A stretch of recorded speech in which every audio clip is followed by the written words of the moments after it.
Putra memiliki saudara sepupu bernama Denny. Denny bukan dari keluarga kaya.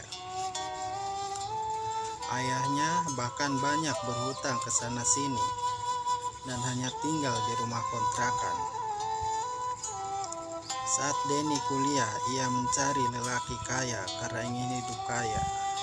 Namun sayang, Denny dihamili lelaki tersebut dan akhirnya ditinggal begitu saja. Jadi si Denny ini perempuan yang sangat cantik, namun sayang kecantikannya itu tidak bisa dijaga dan kehormatannya, dan akhirnya si Denny ini hamil. Dan akhirnya Denny menikah dengan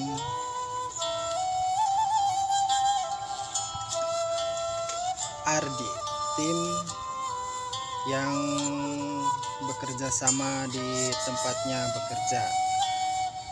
Denny dan Putra bekerja menjadi sales. Awalnya tidak ada yang aneh dengan kehidupan mereka, hingga suatu hari suami Denny menghilang selama 6 bulan. Ketika orang-orang menanyakan kemana suaminya, Denny hanya menjawab sedang bekerja di luar kota. Namun setelah 6 bulan, suaminya tiba-tiba pulang membawa mobil yang sangat mewah. Putra pun heran, dari mana Eri mendapatkan uang sebanyak itu dalam waktu yang singkat. Tak lama, anak Denny meninggal, semua ikut bersedih. Namun Ari nampak biasa saja. Anehnya, anaknya dimakamkan di tempat yang sangat jauh sehingga tidak ada seorang pun yang ikut menguburkannya. Jadi anaknya itu dibawa ke tempat yang jauh sekali hingga orang-orang tidak bisa untuk mengikutinya karena tidak punya kendaraan, hingga dia pun hanya berdua bersama supir ambulan. Kembali ke cerita. Kemudian Denny dan Eri tak mau anaknya diadakan tahlilan. Belum genap 40 hari anaknya meninggal, Ari sudah membeli mobil baru. Anehnya, di hari kematian anak Denny,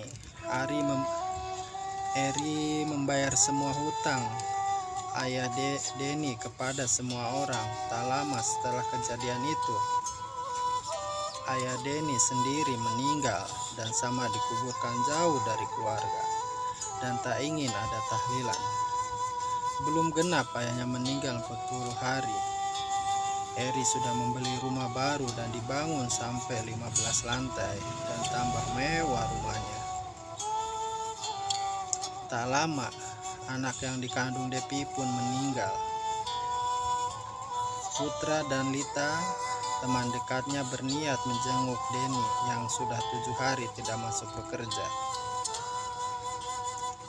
Lita dan Putra akhirnya ditawari makan. Putra yang terbiasa berdoa saat makan merasa aneh mengapa makanannya terasa pahit dan hambar. Tak lama Putra pingsan dan bangun sudah di rumah sakit. Namun pihak rumah sakit mengatakan bahwa Putra baik-baik saja.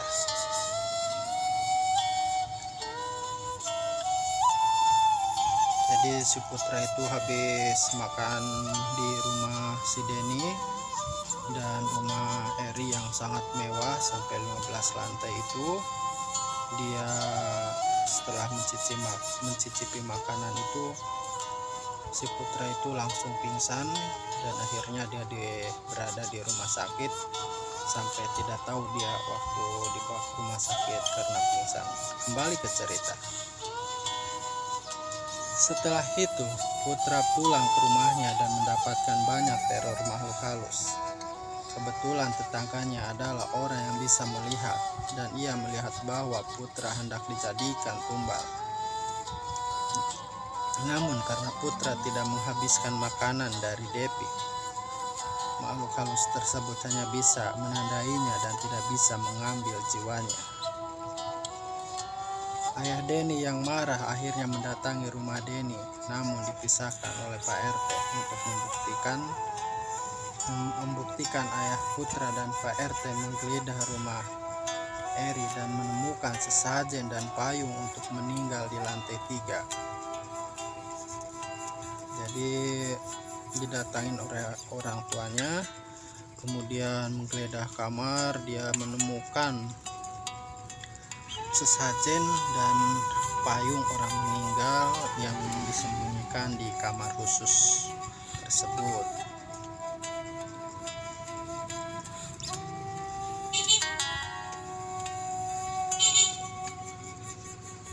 Setelah itu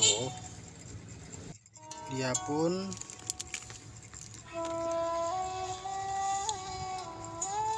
mengacak-ngacak sesajen itu bersama Pak RT.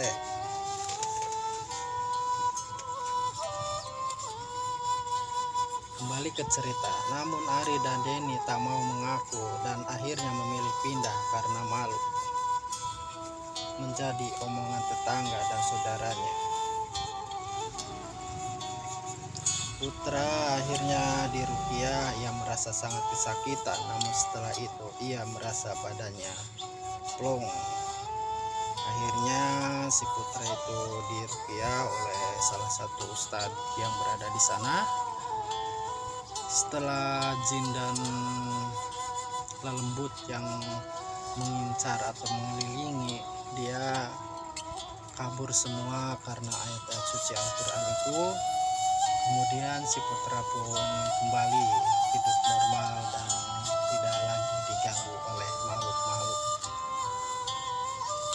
yang disuruh oleh Deni dan Jerry. Akhirnya si Deni dan si Jerry itu pergi keluar pulau.